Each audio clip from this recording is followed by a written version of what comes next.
Jokowi di Pengadilan Negeri Solo, Jawa Tengah. Terima kasih Widi Nugroho laporannya. Saudara, setelah mediasi gagal, gugatan ijazah Jokowi ini akan dilanjutkan ke persidangan di Pengadilan Negeri Solo, Jawa Tengah pada pekan depan. Lalu bagaimana kesiapan pihak penggugat dan pihak tergugat perkara ijazah Jokowi ini untuk menghadapi persidangan? Kita ulas bersama penggugat ijazah Jokowi, Muhammad Taufik, dan kuasa hukum Jokowi di Solo, ada YB Irfan. Malam, Pak Irfan, Pak Taufik. Selamat malam. Selamat malam, Audrey. Ya, Pak Taufik, Anda sebagai penggugat ini sudah memprediksikah bahwa mediasi akan gagal dan akhirnya berlanjut ke persidangan? Ya, kami sudah membaca dari gelagat awal karena informasi ini kan bukan hanya lewat media mainstream seperti Kompas, tapi juga media yang lain seperti TikTok, seperti YouTube. Kami sudah membaca gelagat ketika kotak Pandora itu yang semula gugatan perbuatan melawan hukum itu didaftarkan di Pengadilan Surakarta ya, tanggal 14 April, kemudian keluar jadwal sidang tanggal 30. Dan ternyata kotak Pandora pada sidang pertama itu sudah dipindahkan ke Polda Metro Jaya. Jadi kami melihat memang ini ada satu skenario biar ijazah itu tidak keluar dan ijazah cukup dikunci di kepolisian. Itu skenario yang sengaja dibuat dan kami sudah memprediksi karena kapasitas kami sebagai penggugat, apalagi gugatan itu perbuatan melawan hukum, tentu kami sudah jadi Anda menduganya ada skenario? Kenapa? Anda menduganya ada skenario? Iya, skenario ini begini, ketika kita melihat sebenarnya begini, pembuktian yang paling sahih, pembuktian yang paling akademis, dan seorang advokat itu merasa dirinya dihargai hak akademisnya itu ketika proses persidangan ini berjalan dan berlangsung di ruang sidang. Ya, oleh karenanya prinsip-prinsip fairness, fair play ini kan harus dijunjung tinggi oleh mereka yang menyebut dirinya sebagai advokat begitu. Dan kenapa saya bilang sudah semestinya kalau memang memiliki satu keyakinan, memiliki sebuah argumen kalau yang kita tuntut atau kita klaim atau kita gugat itu ada, kenapa tidak dihadirkan? Kenapa gitu, harus menunggu proses polisi begitu? Benar begitu, Pak Irfan, bahwa memang ini mediasi memang sengaja untuk kemudian tidak ada titik temunya, maka gagal, maka memang diinginkannya dilanjutkan di persidangan. Terima kasih, Audrey.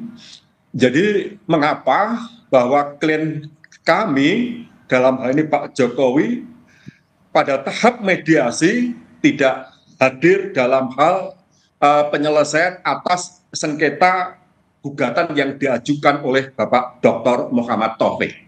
Nah, tentu saja ketidakhadiran Pak Jokowi ini bukan tanpa alasan. Akan tetapi ada pertimbangan-pertimbangan matang dan hal itu tentu saja telah didiskusikan terhadap saya sebagai kuasa hukumnya. Adapun yang sangat mendasar ketidakhadiran Pak Jokowi dalam hal penyelesaian sengketa melalui tahap mediasi adalah karena kualitas daripada penggugat itu sendiri tidak memiliki legal standing seperti halnya yang selalu saya sampaikan pada waktu awal persidangan. Di mana di dalam gugatan perdata ini tentu saja harus jelas mengenai hubungan hukum antara penggugat dan tergugat secara perseorangan. Jadi memang tidak diinginkan adanya mediasi dan langsung ke pengadilan ya, termasuk juga dengan kehadiran kan kalau di mediasi berkali-kali kemarin Pak Jokowi absen hadir ya Pak Irfan, tapi kalau misalnya di pengadilan Pak Jokowi akan absen juga atau hadir? Oleh karena tuntutan yang diajukan oleh penggugat dalam tahap mediasi sangat tidak lazim, di mana tergugat satu dalam hal ini Pak Jokowi diminta untuk menunjukkan di muka publik atas ijazah yang dimiliki, maka dalam hal ini justru saya bertanya apa kewenangan seorang Bapak Muhammad Taufik sebagai penggugat menuntut kepada Pak Jokowi untuk memperlihatkan ijazah asli di muka publik kan demikian. Oleh karena tidak selayaknya Pak Jokowi untuk menunjukkan ijazah aslinya di muka publik, maka Pak Jokowi memutuskan untuk tidak hadir dalam mediasi dan saat ini telah menutup pintu perdamaian. Tapi kalau di persidangan hadir Pak Jokowi? Di persidangan karena Pak Jokowi telah menunjuk saya sebagai kuasa hukumnya, maka sesuai dengan Undang-Undang Nomor 18 2003 tentang advokat, kami berhak dan berwenang untuk mewakili kepentingan Pak Jokowi selama pemeriksaan sidang berlangsung. Oh, jadi Pak Jokowi tidak diperlukan hadir di sini? Tapi ya, manakala hakim memandang perlu bahwa pihak in person diminta untuk hadir, ya dengan sendirinya Pak Jokowi akan menghormati atas perintah pengadilan. Oke. Ke Pak Taufik sebenarnya yang diinginkan adalah pada saat mediasi kan Anda menginginkan untuk tadi ya dipertontonkan begitu ijazah Pak Jokowi ke muka publik, tapi Pak Jokowi absen. Nah, kemudian tadi juga Pak Irfan bilang kalau misalnya dari persidangan akan diwakilkan kuasa hukumnya. Sebenarnya yang Anda minta Pak Jokowi datang beserta dengan ijazahnya atau hanya penunjukan ijazah saja ditunjukkan nanti? Jadi begini, saya koreksi dulu ya, ini pernyataan bagi semua pihak termasuk Pak Mahfud MD yang mengatakan gugatan itu tidak harus berprestasi. Ada 3 skenario gugatan. Satu, gugatan yang pertama kalau berdasarkan kontraktual itu memang berprestasi, tetapi ada gugatan yang volunteer, misalkan orang mengajukan ganti nama, warisan, dan ada gugatan yang namanya sengketa atau konsensus, dan kami ini menganggap sengketa. Kalau tadi rekan Irfan menyebut bahwa kami tidak punya legislasi, kami punya, karena syarat gugatan itu 4, adanya perbuatan melawan hukum. Hingga hari ini tidak pernah dibuktikan di mana keberadaan ijazah.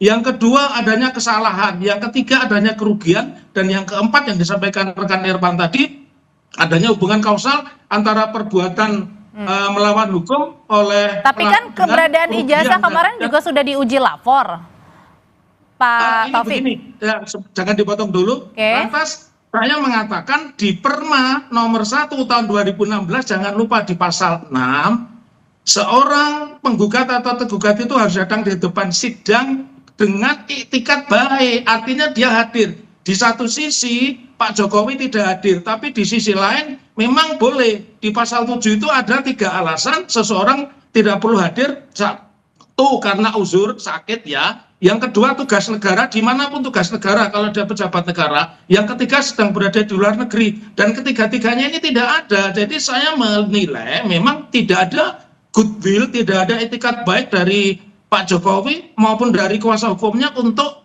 menjelaskan kepada Pak Jokowi. Karena kami memilih mediator juga bukan orang sembarangan.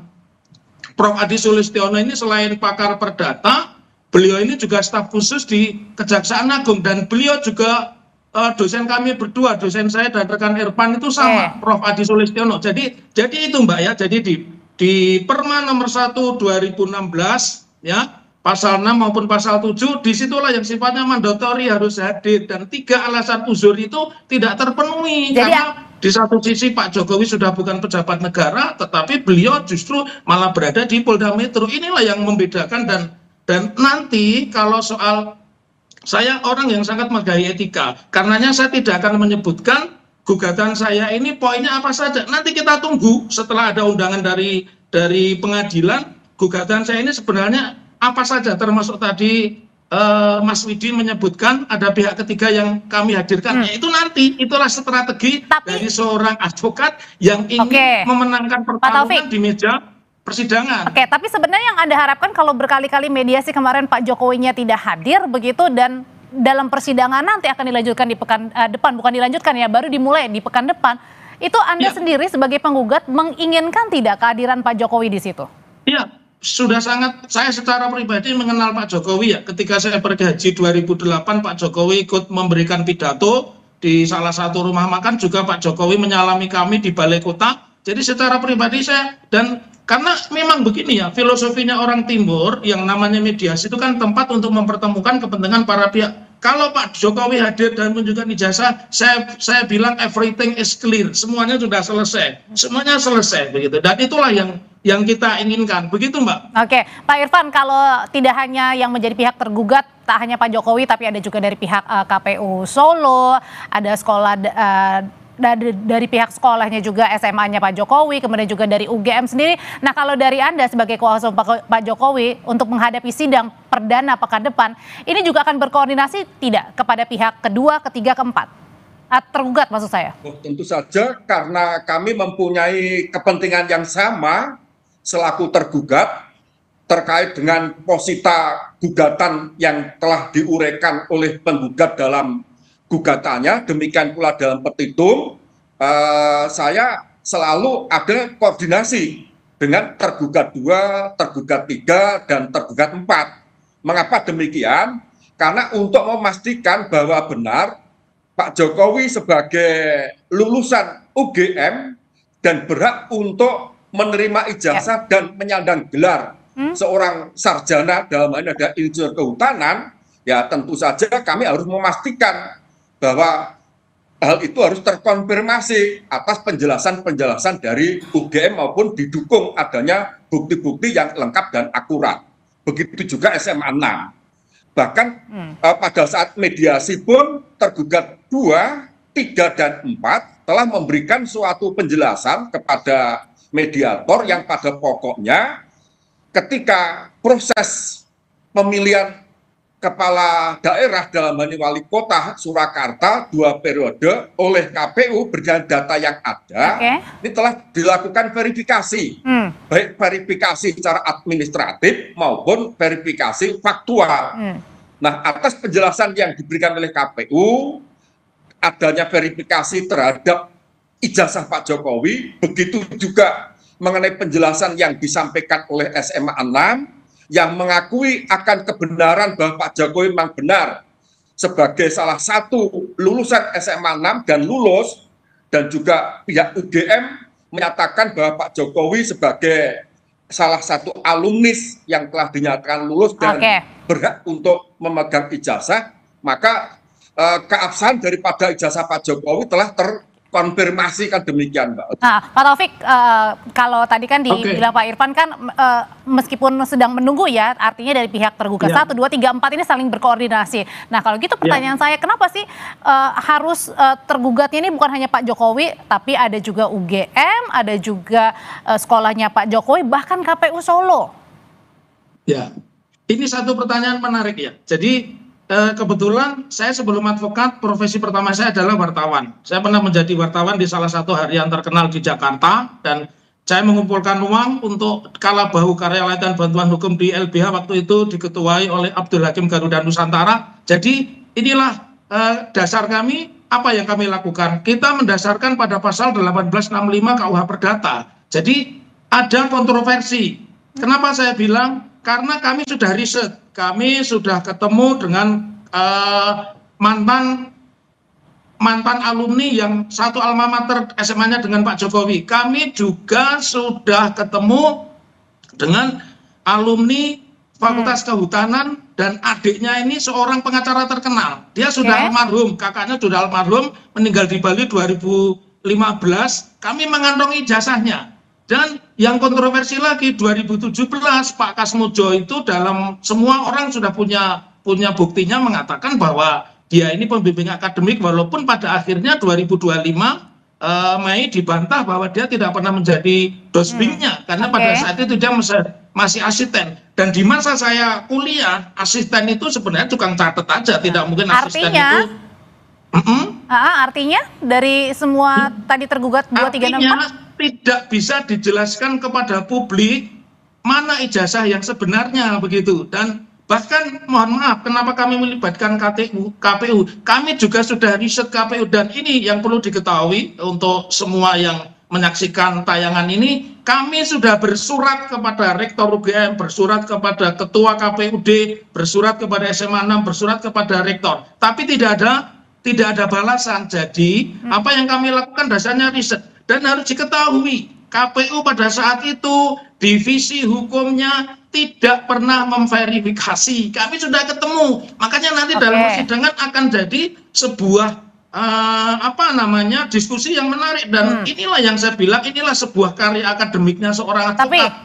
Oleh karena Kenapa? Pak Taufik, tapi kalau misalnya, kan tadi Anda sudah mempersiapkan ya sampai di sidang perdana, Yes. kemudian ada pihak Exactly. Yeah. pihak ketiga juga gitu. Nah kan pekan ini rencananya kan dari Barreskrim akan juga mengumumkan uji lapornya dari Yeah. ijazahnya Pak Jokowi ya. Kalau kita berandai-andai dulu nih, kalau andai-andai Oke. kita kalau misalnya ijazah Pak Jokowi dinyatakan asli, berarti bagaimana? Oh, jangan lupa begini ya. Kita harus melihat pasal 185 ayat 1 KUHP. Bukti yang paling kuat itu apa yang disampaikan di depan sidang, apakah itu bukti tertulis, apakah itu keterangan saksi, keterangan ahli, bahkan keterangan terdakwa. Jadi saya tidak ingin ada bypass karena kita menganut asas pendekatan hukum positif. Hukum positif itu apa? Pasal 1 ayat 1. Jadi asas legalitas, kalau asas legalitas pasal 185 ayat 1 KUHP itu mengatakan bukti yang paling kuat itu di persidangan, ya tidak cukup hanya penjelasan dari laboratorium forensik Mabes Tapi kan Barreskrim ini mengklarifikasi semua selesai. No, bukan seperti itu. Inilah yang disebut integrated criminal justice system, sistem peradilan pidana harus melewati fase. Makanya ada namanya penyelidikan, penyidikan, penuntutan dan pengadilan. Nah, begitu Mbak. Pak Irfan, Ya. gimana kalau misalnya tadi nanti kan Barreskrim pekan ini akan mengumumkan nih uji lapor ijazahnya Pak Jokowi. Kalau dinyatakan asli, berarti artinya gimana? Tetap mau datang persidangan? Baik, Mbak. Jadi sesuai dengan kuasa yang diberikan oleh Pak Jokowi dalam hal ini adalah mengenai penanganan perkara perdata atas gugatan yang diajukan oleh Pak Taufik. Dengan demikian, pada proses selanjutnya tentu saja pihak majelis hakim akan memberi kesempatan kepada para tergugat untuk menanggapi atas gugatan yang telah diajukan oleh Pak Taufik. Nah, tentu saja dalam menanggapi gugatan tersebut kami akan sampaikan argumen-argumen yuridis yang akan kami formulasikan dalam bentuk jawaban gugatan baik eksepsi maupun pokok perkara.